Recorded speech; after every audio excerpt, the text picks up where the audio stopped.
જ્યારે કોઈ સાધકને આત્મજ્ઞાન અથવા તત્વજ્ઞાનની પ્રાપ્તિ અથવા તો પરમાત્માનું જ્ઞાન થઈ જાય છે ત્યારે તે વ્યક્તિ એકાંતમાં જવા માંગે છે. તે વ્યક્તિ એકલો થઈ જવા માંગે છે, એકાંત શોધવા લાગે છે. એટલે કે ગુફાઓમાં કે ક્યાંક વનવગડામાં પોતે આશ્રમ બનાવીને રહેવા લાગે છે. તો વિચારો કે આ જે જ્ઞાન લેવા માટે આટલી મહેનત કરી હોય, એટલે કે અથાગ પ્રયત્નો કર્યા હોય, જપ તપ યોગ સાધના જ્ઞાન બધું મેળવીને માણસ જ્યારે જ્ઞાનની પ્રાપ્તિ કરી લે છે, આત્મજ્ઞાનની પ્રાપ્તિ કરી લે છે, ત્યારે તે એકાંતમાં કેમ જતો રહેતો હશે? એનું કોઈ ગૂઢ રહસ્ય છે? તો મારા મત મુજબ મને એવું લાગે છે કે શ્રી કૃષ્ણ એ જે ગીતામાં કહ્યું છે કે હે અર્જુન, આ જ્ઞાન જેવું તેવું જ્ઞાન નથી. કારણ કે આ હજારો માણસો જ્યારે આને સાંભળે છે તો આવા સાંભળવા વાળા હજારોમાંથી કોઈ એક વ્યક્તિ એને ગ્રહણ કરે છે. આવા ગ્રહણ કરવા વાળામાંથી હજારોમાંથી એક વ્યક્તિ પોતે જ્ઞાનને ઉતારે છે. અને આવા ઉતારવા વાળા જ્ઞાનને પોતાના અંદર ઉતારવા વાળા હજારોમાંથી કોઈ એક આ જ્ઞાનને પામે છે અથવા તો જાણે છે, એટલે કે પરમાત્માને જાણે છે. તમે વિચારો કે જ્ઞાન કેટલું પ્રબળ હશે, જ્ઞાન કેટલું સૂક્ષ્મ હશે કે એને જાણવા માટે શ્રી કૃષ્ણે ગીતામાં પણ આવું કહ્યું છે.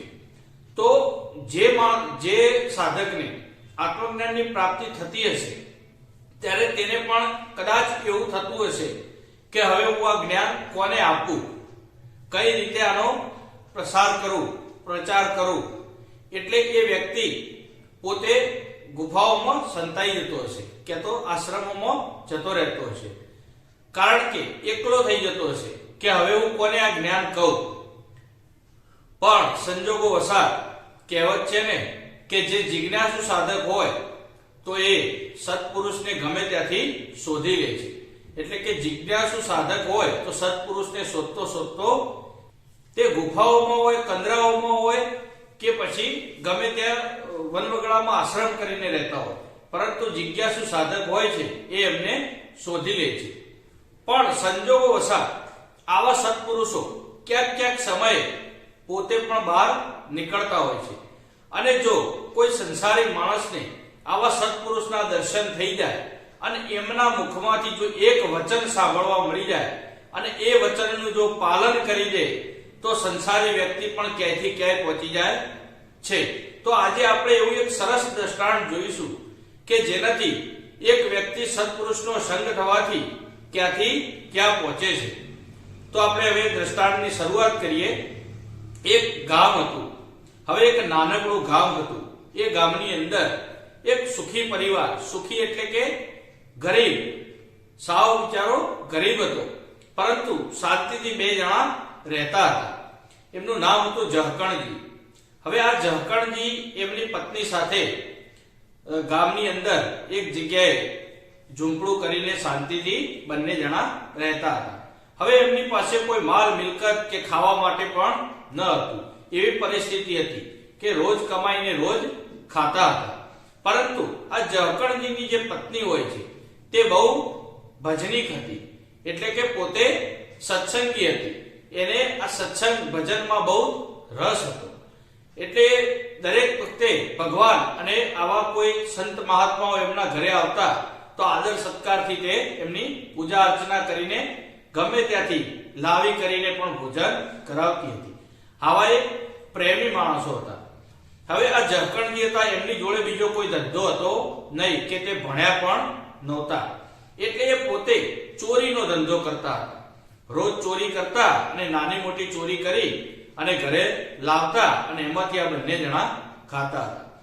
હવે એક દિવસ એવો સમય બને છે, એમની પત્ની અમને સમજાવતી હોય છે કે તમે કોઈ ગુરુ પાસે જાઓ અને એ ગુરુનું જ્ઞાન લ્યો તો તેનાથી તમારા જીવનમાં ફરક પડશે. એટલે ઝકણજી એમની પત્નીને કહે છે કે તારી વાત બધી સાચી, પરંતુ હું કોઈ સદગુરુ પાસે જાઉં અને કોઈ ગુરુ પાસે જાઉં અને એ મને 5 વચનોમાં બાંધી દે તો હવે એમાં પહેલું જ વસ્તુ છે ચોરી. તો ચોરી હું ના કરું તો આપણે બંને ખાઈશું શું? આવો વાત અને વિચાર કરતા હોય છે. અને એવામાં જ એમના આંગણે એક સંત મહાત્મા પધારે છે અને તરત જ એ ભિક્ષા માટે બૂમ મારે છે કે ભિક્ષાન દેહી. તો તરત જ ઝકણજીની જે પત્ની હોય છે એ બહાર નીકળે છે અને કહે છે કે ઓહો મહાત્માજી પધારો અમારે ઘેર. એમ કરી તે આસન ગ્રહણ કરાવે છે, તેમને પાણી આપે છે અને પછી કહે છે કે મહાત્માજી તમે થોડી વાર બેસો, હું જમવાનું બનાવી દઉં. ત્યાં સુધી આ ઝકણજી એ મહાત્મા જોડે બહાર બેસે છે. હવે જ્યારે બેઠા હોય છે ત્યારે ઝકણજીને અંદરથી કહેવાય છે ને કે સત્પુરુષની લીલાઓ અપરંપાર હોય છે. તો આ સત્પુરુષ એવી કંઈક લીલા કરે છે કે જેથી ઝકણજીને અંદરથી પોતાનો આત્મા બોલી ઉઠે છે કે હે ગુરુદેવ, હે સંત મહાત્મા, મારે પણ જ્ઞાનની તો બહુ લાલસા છે. હું પણ થોડું ઘણું જ્ઞાન, મારી પત્ની મને વાતો કરે છે તો હું પણ થોડું ઘણું જાણું છું, પરંતુ મારે તમારા મુખેથી સાંભળવું છે અને મારે તમને ગુરુ બનાવવા છે. તો તમે મારા ગુરુ બનશો? ત્યારે સંત મહાત્મા હસી પડે છે અને કહે છે કે ઓહો, ગુરુ કઈ રીતે બનાવવાના હોય? ગુરુને તે માની લેવાના હોય, જાણી લેવાના હોય. ગુરુ બનાવવાના હોતા નથી, કારણ કે તમે જો ગુરુ બનાવો છો તો એ ગુરુઓ તમને બનાવે છે. એટલે ગુરુને કઈ બનાવવાના હોય નહીં, પરંતુ ગુરુને જાણી લો અને ગુરુ પાસેથી વારંવાર તમે જતા થાઓ, એમના પાસેથી જ્ઞાનની વાતો સાંભળો અને એ જ્ઞાન રસ તમારા અંદર એનું રસપાન કરો તો તમને ઓટોમેટિકલી જ્ઞાનનો આભાસ થવા લાગે છે. એમ કરી ગુરુ મહારાજ એમને સમજાવે છે. ત્યારે ઝકણજીને તો બીજી કઈ ખબર હતી નહીં, એટલે કહે છે કે ગુરુજી, જો હું તમને ગુરુ માનું, પરંતુ મારી એક શરત છે. એટલે ગુરુ કહે છે કે અમને બીજી કઈ ખબર છે નહીં, પરંતુ હું પહેલા એમને સાંભળી તો લઉં. એટલે તરત જ એ ગુરુ મહારાજ બોલે છે કે બોલો શું શરત છે? કે હું પહેલા તો 3 શરતો મારી રાખીશ કે જેનું હું પાલન પૂર્ણ રૂપથી કરીશ, અને એક શરત તમારી પાડીશ, તમે જે કહેશો એ. બરાબર? હું આ રીતે તમને ગુરુ બનાવું. ત્યારે ગુરુ મહારાજને ખબર પડી જાય છે તો એ કહે છે ચલો એમ તો એમ, એક તો મારું વચન પાળશે. એમ કરી એમને કહે છે કે પહેલા તમારી 3 શરતો કહી દો. ત્યારે આ ઝકણજી પોતાની પહેલી શરત કહે છે કે હે ગુરુજી, હે ગુરુ મહારાજ, હું મારી પહેલી શરત કહું કે હું આજ પછી કદી હાથી ઉપર બેસીશ નહીં. હવે આમ પણ ઝકણજીને ખબર હતી કે આપણે ક્યાં હાથી ઘોડા ઘરે આવવાના છે, તે આપણે ઉપર બેસવાનું થશે. એટલે એ પહેલી શરત આવી કરે છે કે હું કદી હાથી ઉપર બેસીશ નહીં. પછી એ બીજી શરત કરે છે કે હે ગુરુ મહારાજ, હું કદી સોનાની થાળીમાં જમીશ નહીં. હવે ઘરે પિત્તળના વાસણો નહોતા આ ઝકણજીને ખાવા માટે, તો પછી સોનાના વાસણો તો ક્યાં આવવાના હતા? એટલે એમને ખબર હતી કે મારે તે કોઈ દાડો સોનાની થાળી આવવાની નથી. એટલે એમને બીજી શરત આવી કરી કે હું કોઈ દિવસ સોનાની થાળીમાં જમીશ નહીં. અને ત્રીજી શરત કરી એમને કે હું કોઈ દિવસ ખિસકોલીનું પૂંછડું ખાઈશ નહીં. હવે ખબર છે કે કોઈ દિવસ આમે એવું તો ખાવાનું નથી, તો પછી ખિસકોલીનું પૂંછડું જ રાખવા દે. એટલે તરત જ એમ કહે છે કે હું કોઈ દિવસ ખિસકોલીનું પૂંછડું ખાઈશ નહીં. આ મારી 3 શરતો છે ગુરુજી, આનું હું સંપૂર્ણપણે પાલન કરીશ. હવે તમે તમારી એક શરત કહો કે જેનું હું પાલન કરીશ, પણ એમાં ચોરી, જુગાર કે દારૂ એવી શરત હોવી જોઈએ નહીં. એટલે હવે સદગુરુ તો લીલાઓનો ભંડાર છે, એ તો અપરંપાર લીલાઓ કરે છે. ત્યારે સત્પુરુષ જાણી જાય છે અને સત્પુરુષ ખાલી કહે છે કે ઝકણજી, તમે મારી એક આજ્ઞાનું પાલન કરજો કે તમે હંમેશા સત્ય બોલજો, કોઈ દિવસ જૂઠું બોલતા નહીં.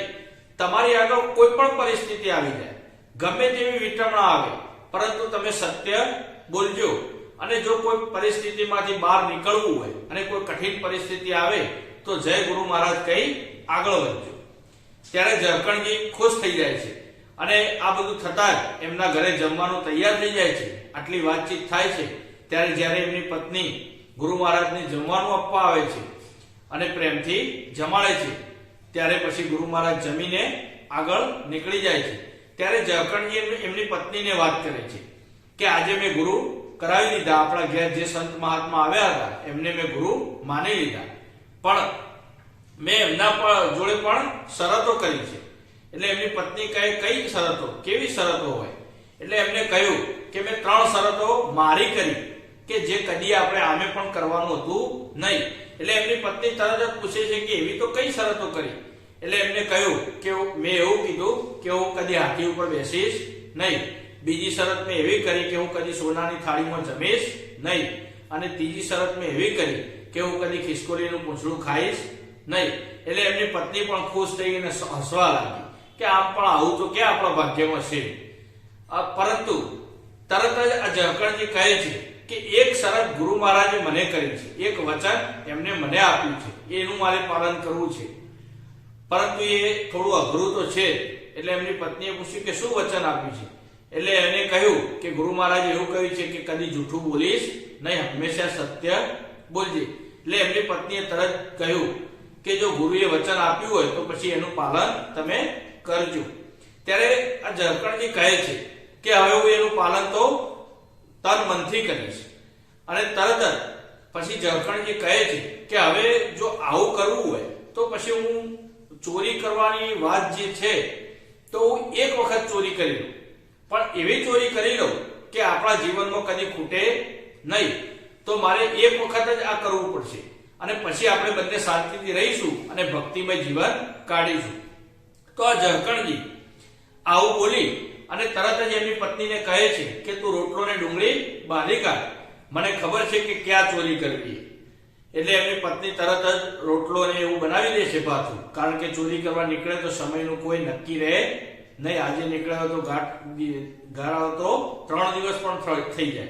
એટલે એમની પત્ની તરત જ રોટલો, મરચું ને ડુંગળી ને એવું બધું બાંધી દે છે અને ઝકણજી લઈ અને એનું ભાથું બાંધી અને ઝકણજી ચોરી કરવા માટે નીકળે છે. હવે જ્યારે ઝકણજી ખબર હોય છે કે બાજુના નગરમાં જે બાજુનું નગર હતું ત્યાં રાજાના ત્યાં ખૂબ જ મોટા પ્રમાણમાં સોનું અને ઝવેરાત નવું આવ્યું હોય છે. તો આ ઝકણજીને એમ થાય છે કે જો એ નગરમાં ઘૂસવા મળે તો એમાંથી જ આ ચોરી કરી લો. તો એ ચાલતા ચાલતા રસ્તામાં જતા હોય છે અને આવા વિચાર કરતા હોય છે કે કઈ રીતે ચોરી કરવું, નગરની અંદર કઈ રીતે ઘૂસવું, આવા બધા વિચાર કરતા કરતા જતા હોય છે. ત્યાં બપોર પડી જાય છે. હવે બપોર પડે છે એટલે એમને એમ થાય છે કે આ ભાથું છે તો થોડું જમી લો. તો એક ઝાડની નીચે આ ઝકણજી જમવા બેસે છે.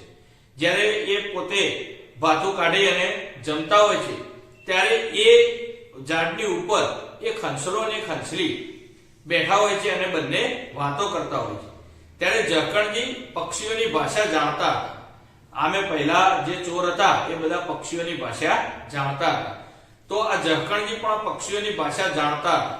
તો હંસલો હંસલીને એવું કહેતો હતો કે આ મનુષ્ય સાવ ગોડો છે, મનુષ્યને કઈ ખબર પડતી નથી. કારણ કે આપણી વિષ્ટા એટલે કે સંડાસ, એટલે કે હંસ અને હંસલીની વિષ્ટા, જે વિષ્ટા પડી હોય છે અને એ વિષ્ટાનો ઉપયોગ કરી મનુષ્ય કોઈને રક્તપિત્ત નામનો રોગ થયો હોય અને જો એના ઉપર લગાવવામાં આવે તો એ રક્તપિત્ત નામનો રોગ તરત જ 5 મિનિટની અંદર મટી જાય છે. પરંતુ આ મનુષ્યને કઈ ખબર પડતી નથી. તો આ વાત સાંભળી જાય છે ઝકણજી, આ વાત સાંભળી જાય છે અને ઝકણજીને થાય છે કે ઓહો, આમની વિષ્ટા આટલી દવા માટે કામ આવે છે, લાઈને હું પણ એની પોટલીમાં બાંધી લઉં. આમ પણ આ ભાથું તો હું ખાઈ ગયો છું, રૂમાલ ખાલી છે. તો એની અંદર જે એ બંનેની વિષ્ટા નીચે પડી હતી તો ઝકણજી એ પોટલીની અંદર બાંધી દે છે. કહે છે કે કોઈકને મજરા આવશે તો બરાબર છે, નહીં તો પછી ફેંકી દઈશું. એમ કરી ઝકણજી એ પોટલું બાંધી દે છે અને પછી આગળ ચાલતા જાય છે. જ્યારે હવે આગળ નગરના દરવાજા પાસે પહોંચે છે ત્યાં સુધીમાં રાત પડી જાય છે. હવે ઝકણજીને લાગે છે કે અંધારું થઈ ગયું છે અને જો આ અંધારામાં મને નગરમાં ઘૂસવા મળે તો રાત્રે હું ચોરી કરી શકું. હવે બીજી બાજુ એ નગરનો જે રાજા હતો એને રક્તપિત્ત નામનો રોગ હતો. હવે એ રાજા રક્તપિત્ત રોગથી 25 વર્ષથી પીડાતો હતો અને એના ચોફેર સેવક ચાકરો તૈયાર જ રહેતા હતા. અને એ રાજા બેસી નતો શકતો કે ઊંઘી નતો શકતો, કારણ કે એવી પીડા થતી હતી એને, એટલે એ રહી શકતો ન હતો. એટલે એ અનેક બહારથી જુદા જુદા રોજે રોજ કેટલાય વૈદ્યોને બોલાવતો હતો, કેટલાય વૈદ્યોને આમંત્રણ મોકલતો હતો અને ઇનામો પણ રાખેલા હતા કે જે મને આ રોગ મટાડશે એને જેટલી માગશે એટલી સોના મારો, અડધું રાજપાટ માંગે તો અડધું રાજપાટ આપી દઈશ, પણ મને આ રોગમાંથી મુક્ત કરાવો. તો ઘણા બધા વૈદ્યો આવતા હતા. હવે જ્યારે આ ઝરકણજી ત્યાં દરવાજા પાસે પહોંચે છે ત્યારે એમને આ સૈનિકો જોઈ જાય છે અને ઝરકણજી પાસે આ સૈનિકો આવી જાય છે અને સૈનિકો તરત પૂછે છે કે કોણ છો તમે? એટલે તરત જ ઝરકણજી કહે છે કે મારું નામ ઝરકણજી છે. એટલે પૂછે છે કે અહીંયા શું કરો છો? એટલે હવે એમને તો ખોટું બોલવાનું ન હતું એટલે તરત જ ઝરકણજી બોલે છે કે હું ચોરી કરવા આવ્યો છું. એટલે કે તમે કોણ છો? એટલે કે હું ચોર છું. અને શું કરવા આવે છો? તો કે ચોરી કરવા આવે છે. ત્યારે પેલા સૈનિકો હસવા લાગે છે કે ચોર આ રીતે ચોરી કરવા અને એ દરવાજા પાસે આવે અને એ પણ રાજાના સૈનિકોને સામેથી એવું કહે કે હું ચોર છું ને ચોરી કરવા આવ્યો છું. એટલે સૈનિકો હસે છે અને એને પકડીને રાજા પાસે લઈ જાય છે. હવે ઝરકણજીના ખભે એક પોટલું બાંધેલું એટલે રાજા તેમને જોવે છે અને રાજા તરત પૂછે છે કે તમે વૈદ છો? એટલે ઝરકણજી કહે છે કે ના, હું કોઈ વૈદ નથી, હું તો ચોર છું અને અહીંયા ચોરી કરવા આવ્યો. ત્યારે રાજા પણ પહેલીવાર 25 વર્ષમાં પહેલીવાર હસી પડે છે અને રાજાને પણ એમ થાય છે કે આ વૈદ જ છે, પરંતુ ખોટું બોલે છે. એટલે રાજા એવું કહે છે કે ભાઈ તું જે હોય, તું કઈ દવા લાવ્યો હોય તો મને જલ્દીથી આ રોગમાંથી મુક્ત કરાવ. ત્યારે ઝરકણજી જોવે છે અને ઝરકણજીને લાગે છે કે આ રાજાને રક્તપિત્ત જ છે. જો પેલા હંસ અને હંસલી જે બોલતા હતા અને એ પ્રમાણે જો વાત સાચી હોય તો રાજાને આ રોગ મટી જવો જોઈએ. એટલે ઝરકણજી કહે છે કે રાજાજી, મારી પાસે આની દવા તો છે, પણ જો હું કરું પણ કઈ આડું થાય તો મને કઈ કહેતા નહીં.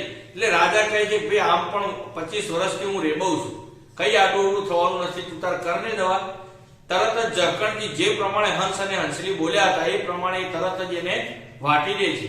એની અંદર પાણી મિલાવી અને પછી ઝરકણજી તરત જ રાજાને આખા શરીરે લેપ કરે છે. હવે આ લેપ કરતાની સાથે 10-15 મિનિટ થાય છે ત્યારે રાજાને સંપૂર્ણ શરીર સ્વસ્થ થવા લાગે છે અને રાજા સ્વસ્થ થઈ જાય છે. જ્યારે રાજા સ્વસ્થ થઈ જાય છે ત્યારે રાજા ખુશખુશાલ થઈ જાય છે કે મારો રોગ મટી ગયો.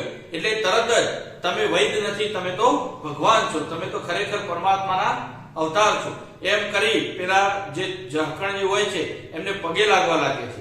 ત્યારે ઝરકણજી પણ વિચાર કરવા લાગે છે કે આ શું થઈ રહ્યું છે, મને તો કઈ ખબર પડતી નથી. ત્યારે રાજા કહે છે કે સાચું બોલો, હવે તમે વૈદ હતા ને? એટલે ત્યારે ઝરકણજી એના જ જવાબ આપે છે કે ના રાજા, હું તો ચોર હતો અને અહીંયા ચોરી કરવા આવ્યો.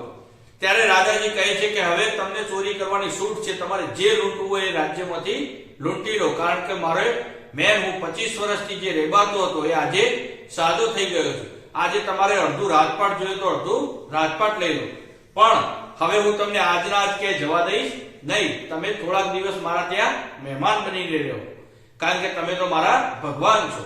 હવે તમને હું અહીંયા મહેલમાં આનંદથી રાખીશ. એવું કહી બીજી બાજુથી રાજા સેવકોને બોલાવે છે અને ખાનગીમાં કહે છે કે એક હાથીની અંબાડી તૈયાર કરો, કારણ કે હાથીની અંબાડી ઉપર આપણે આ ઝરકણજીનો આખા નગરમાં વરઘોડો કાઢીશું, કારણ કે મારા ભગવાન છે. એમ કરી તરત જ સેવકો બધા જાય છે અને હાથીને શણગારી હાથી ઉપર અંબાડી તૈયાર કરી અને નગરમાં લાવે છે. ત્યારે રાજા તરત ઉભો થાય છે અને પછી ઝરકણજીનો હાથ પકડી ઝરકણજીને લઈ અને એ હાથી પાસે જાય છે અને કહે છે કે હે મહાત્મા, તમે આના ઉપર બેસી જાઓ. રાજા ઝરકણજીને કહે છે કે તમે આના ઉપર બેસી જાઓ, આપણે આખા નગરમાં તમારો વરઘોડો કાઢવાનો છે. ત્યારે ઝરકણજી ત્યાં જવા જાય છે અને ઝરકણજીને તરત યાદ આવે છે કે ઓહો, આ શું, મેં ગુરુ મહારાજ જોડે આવું વરદાન લીધેલું છે કે હું કદી હાથી ઉપર બેસીશ નહીં, અને આ હું બોલેલો છું, તો પછી મારે હાથી ઉપર બેસાય નહીં. એ તરત જ રાજાને કહે છે કે ના, મારા ગુરુજીની આજ્ઞા છે કે હું હાથી ઉપર કદી બેસીશ નહીં, એટલે મારાથી આ હાથી ઉપર બેસાય નહીં. એટલે તરત જ રાજા કહે છે કે કઈ વાંધો નહીં, તો આપણે બંને હાથ પકડીને નગરમાં ચાલતા ફરીશું. તરત જ રાજા અને ઝરકણજી આખા નગરમાં ફરે છે, એમના ઉપર પુષ્પ વર્ષા થાય છે અને એ ખુશ થઈ અને પાછા મહેલમાં આવે છે. ત્યારે તેમની દાસ દાસીઓ તૈયાર હોય છે અને કહે છે કે રાજાજી જમવાનું તૈયાર છે, 56 ભાતના ભોજન બનાવે છે અને તમે જમી લો. ત્યારે રાજા તરત જ ઝાકળજીને હાથ પગ ધોવડાવે છે અને પછી જમવા બેસાડે છે.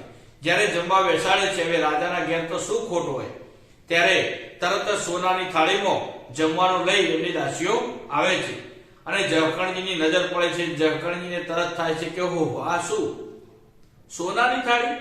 અને ઝાકળજીને યાદ આવે છે કે હું જ બીજું બોલ્યો હતો કે હું સોનાની થાળીમાં કદી જમીશ નહીં, અને આ શું? ખરેખર સત્પુરુષ સદગુરુની લીલાઓ અપરંપાર છે એમ કહી એ ગુરુ મહારાજનું ગાન કરે છે અને તરત જ રાજાને કહે છે કે આ મારું બીજું આ વરદાન છે કે હું કદી સોનાની થાળીમાં જમીશ નહીં. અને તરત જ રાજાજી બીજી થાળી મંગાવે છે અને ઝાકળજીને આનંદભેર જમાડે છે. હવે જે ઝાકળજી અને રાજા બંને જમીને જ્યારે રાજાના કક્ષમાં જાય છે અને ઝાકળજી બાજુના બેડ ઉપર આરામ કરતા હોય છે, ત્યારે અચાનક જ ઝાકળજીનું પેટ ફૂલવા લાગે છે અને પેટમાં આફરો ચડી જાય છે કે તરત જ ઝાકળજીને પેટમાં જબરજસ્ત દુખાવો થવા લાગે છે અને ઉમારાળ કરવા લાગે છે. ત્યારે રાજા પૂછે છે કે શું થયું તમને? એટલે એ કહે છે કે મારા પેટમાં આફરો ચડી ગયો છે, હવે આ મટે તેમ લાગતું નથી, પેટમાં ગંભીર દુખાવો થઈ રહ્યો છે. ત્યારે રાજા તરત જ સૈનિકોને કહે છે કે ભાઈ ગમે ત્યાંથી બીજા વૈદને, સારામાં સારો વૈદ હોય એને બોલાવતા આવો. ત્યારે હવે ગુરુ મહારાજને એમ થાય છે કે હવે ઝાકળજીની આ છેલ્લી પરીક્ષા છે, જો આમાં ઉત્તીર્ણ થઈ જાય તો ખરેખર એ મારો શિષ્ય સાચો. એમ કરી ગુરુજી તરત એમની લીલા કરે છે અને પોતે વૈદ્યનો વેશ લઈ તરત જ નગરની બહાર આંટા ફેરા મારતા હોય છે અને સૈનિકો એમને જોવે છે અને પૂછે છે કે તમે કોણ છો? તરત જ એ કહે છે કે હું વૈદ્ય છું. એટલે એવું કહે છે કે અમારા એક મહેમાન છે, એમને આવું થયું છે, તો તમે ફટાફટ ચાલો, રાજાએ તમને બોલાવે છે. તો એ તરત જ ગુરુ મહારાજ જે વૈદ્ય બન્યા હોય છે એ અંદર આવે છે અને આ ઝાકળજીને જોવે છે. તો ઝાકળજીને તરત કહે છે કે આ તો ગંભીર બીમારી છે, જો આ આફરો 10 મિનિટમાં નહીં ઉતરે તો 10 મિનિટમાં તમારું મૃત્યુ થશે. ત્યારે ઝાકળજી કહે છે કે આનો કંઈક ઉપાય કરો. એટલે તરત જ એ ગુરુ મહારાજ જે વૈદ્ય બનીને આવ્યા હોય છે કહે છે કે તાત્કાલિક ખિસકોલીના પૂંછડા લાવો. અને તરત જ સૈનિકો જાય છે અને 2-3 ખિસકોલીના પૂંછડા કાપીને લેતા આવે છે અને તરત જ ગુરુ મહારાજ એક પાલામાં પાણી લે છે અને પછી એમાં ખિસકોલીના પૂંછડા ડબોળે છે અને તરત ઝાકળજીને કહે છે કે આ તમે પાણી પી જાઓ, તો 2 જ મિનિટમાં આફરો તમારો બેસી જશે.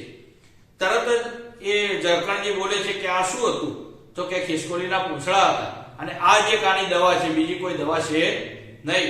તરત જ ઝાકળજી કહે છે કે ના, જો મારા ગુરુએ મને વચન આપ્યું હોય અને મેં આ તો હું બોલેલો છું કે ખિસકોલીના પૂંછડા કદી ખાઈશ નહીં, તો જો મારે કાલે મરવાનું હોય તો ભલે આજ મરી જતો, 10 મિનિટમાં મરતો હોય તો ભલે 1 મિનિટમાં મરી જાઉં, પરંતુ હું આ પીશ નહીં. આવું બોલતાની સાથે તરત જ ગુરુ મહારાજ તરત જ કહે છે કે વાહ ઝાકળજી વાહ, અને તરત ગુરુજી એમને પોતાનું રૂપ બતાવે છે અને ઝાકળજી તરત એમના દર્શન કરી લે છે અને કહે છે કે વાહ ગુરુજી વાહ, તમારી લીલાઓ અપરંપાર છે.